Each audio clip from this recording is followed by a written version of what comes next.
Hello అండి. Welcome back to Shravs kitchen. ఈరోజు మన కిచెన్‌లో రెసిపీ వచ్చేసి చికెన్ కర్రీ. ఎప్పుడు చికెన్ కర్రీ ఒకేలా కాకుండా కాస్త నేను ఇందులో different ingredients, secret masala add చేశాను.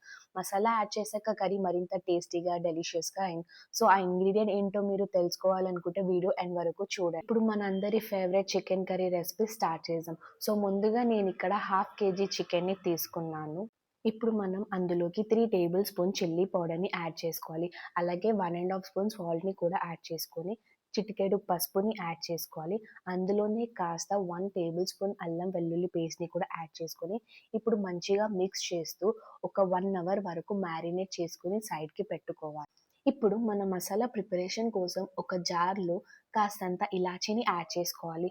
అందులోకి కాస్తంత జాజికాయని, మిరియాలు, దాల్చిన చెక్క, బగారా పువ్వు, లవంగాలు, స్టార్ అనాస పువ్వుని కూడా యాడ్ చేసుకొని ఫైన్ పౌడర్‌లా చేసుకొని, మనం ఆల్రెడీ మ్యారినేట్ చేసుకున్న చికెన్‌లోకి యాడ్ చేసుకోవాలి.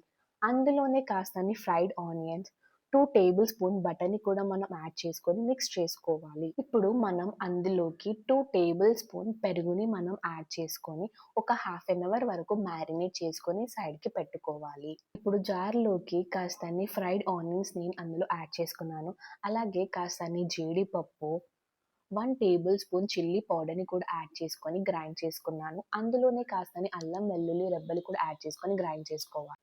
తరువాత ఒక పాన్‌లోకి కాస్తంత 2 టేబుల్ స్పూన్ బటర్‌ని యాడ్ చేసుకోవాలి. అందులోని 2 టేబుల్ స్పూన్ ఆఫ్ ఆయిల్‌ని కూడా నేనిక్కడ యాడ్ చేసుకున్నాను. ఇప్పుడు మనం అందులోకి ఆనియన్స్‌ని యాడ్ చేసుకోవాలి. అలాగే చిటికెడు పసుపు, 1 టేబుల్ స్పూన్ అల్లం వెల్లుల్లి పేస్ట్‌ని కూడా మనం యాడ్ చేసుకోవాలి. మనం ఆల్రెడీ గ్రైండ్ చేసుకున్న మిశ్రమాన్ని ఇప్పుడు మనం ఇందులో యాడ్ చేసుకొని కంప్లీట్‌గా మిక్స్ చేసుకోవాలి. ఆల్రెడీ మనం మ్యారినేట్ చేసుకున్న చికెన్‌ని ఇప్పుడు కడాయిలోకి మనం యాడ్ చేసుకోవాలి. హాఫ్ ఎన్ అవర్ వరకు ఆయిల్‌లో మగ్గించుకోవాలి. తరువాత నేను అందులో 1 కప్ ఆఫ్ వాటర్‌ని యాడ్ చేసుకున్నాను. ఎందుకంటే మన చికెన్ కర్రీ గ్రేవీ కోసం. ఇప్పుడు అందులోకి నేను 2 టేబుల్ స్పూన్ ఆఫ్ కొబ్బరి తురుము యాడ్ చేసుకున్నాను. కొబ్బరి తురుము ఏసుకోవడం వల్ల గ్రేవీ కన్సిస్టెన్సీ చాలా బావుంటది.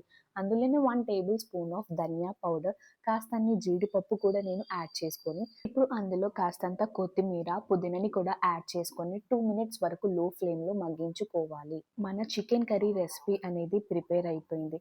తర్వాత మనం సర్వింగ్ ప్లేట్‌లో సర్వ్ చేసుకోవచ్చు.